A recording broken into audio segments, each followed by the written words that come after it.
করে জামায়াত তো বিগত বছরে দেখেই আসছেন যে বুরকার নিচে থেকেই ওরা করছে। আপনার ঢাকা ইউনিভার্সিটি নির্বাচন, বিভিন্ন ইউনিভার্সিটি নির্বাচনেও দেখে আসছে বুরকা পরে বিভিন্ন ছেলেরা মেয়েদের অভিনয় সাথে তারা ভোট কেন্দ্রে গিয়েছে বুরকা দিতে। এটা আপনার অস্বাভাবিক কোনো কথা না, এটা স্বাভাবিক কথা। কারণ তারা গুপ্তচর, গুপ্তভাবে রাজনীতিতে আসে, গুপ্তভাবে কথা বলার চেষ্টা করে, গুপ্তভাবে কাজ করে।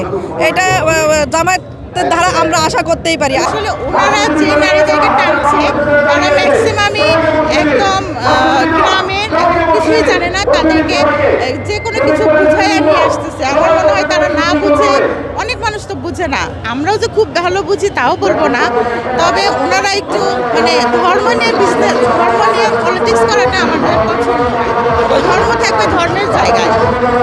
আমরা চাই সুন্দরভাবে দেশটা পরিচালিত হোক। আপনারা সবাই আমাদের বিএনপিকে সমর্থন করবেন।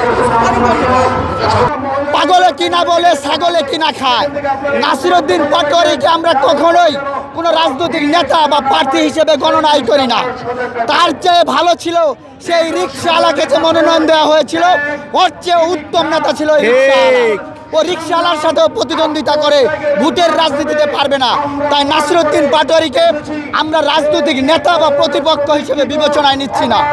যেই দল থেকে একটি মাত্র মেয়েকে মনোনীত করেনি জাতীয় সংসদ নির্বাচনের জন্য, নারীদেরকে যারা অন্যভাবে ইউজ করতে চায়, যারা নারীর কর্মক্ষমতা কমিয়ে দিতে চায়, যারা নারীকে বাজেভাবে প্রস্টিটিউট বলে, তারা আমার নারী ভোটার প্রত্যাশা করে কিভাবে?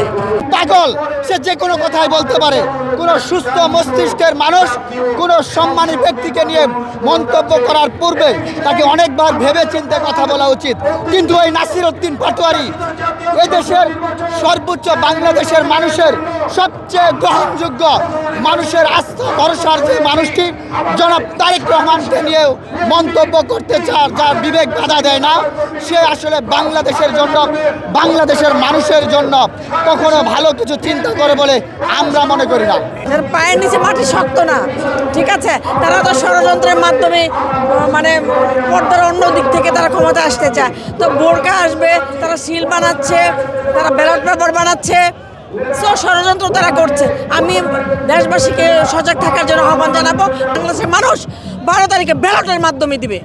নারী ভোটার হিসেবে আমাদের নারীদের অধিকার, যে একটা দলীয় প্রধান চিন্তা করে নারীদের কিভাবে অধিকার ফিরিয়ে দেওয়া যায়, আরেকটা দলীয় অধিকার চিন্তা করে, দলীয় প্রধান চিন্তা করে নারীদের অধিকার কিভাবে বিনষ্ট করা যায়।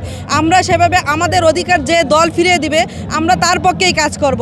এই বস্তিতে বিভিন্ন মানুষকে, দুস্থ অসহায় মানুষকে বলা হচ্ছে জান্নাতের টিকিট সহকারে তাদের বিভিন্নভাবে বিকাশের মাধ্যমে টাকা দিয়ে তাদের ভোট কেনার পায়তারা করছে। এটা আমাদের কাছে সকল মানুষের কাছে জানে, এবং এই ব্যাপারে প্রত্যেকটা মানুষ অবগত যে করালে ভোট কেনার জন্য প্রত্যেকটা মানুষকে বিকাশের মাধ্যমে, নগদের মাধ্যমে বিভিন্ন উপায়ে তাদের টাকা দেওয়া হচ্ছে। মনে করি নাসিরউদ্দিন পাটোয়ারি যেটা করছে সেটা নির্বাচনে ভোটের আশায় নয়, শুধুমাত্র কিছু ইউটিউবার অথবা অনলাইনে ভিউ বাড়ানোর জন্য সে এমন কিছু মন্তব্য করে, এমন সব ব্যক্তিদেরকে মন্তব্য করে যে মন্তব্যগুলি বাংলাদেশের মানুষ দেখবে এবং তার ভিউ বাড়বে, হয়তোবা সেখান থেকে কিছু ইনকাম হবে। আমার মনে হয় এই জন্যই সেই কথাগুলি বলে।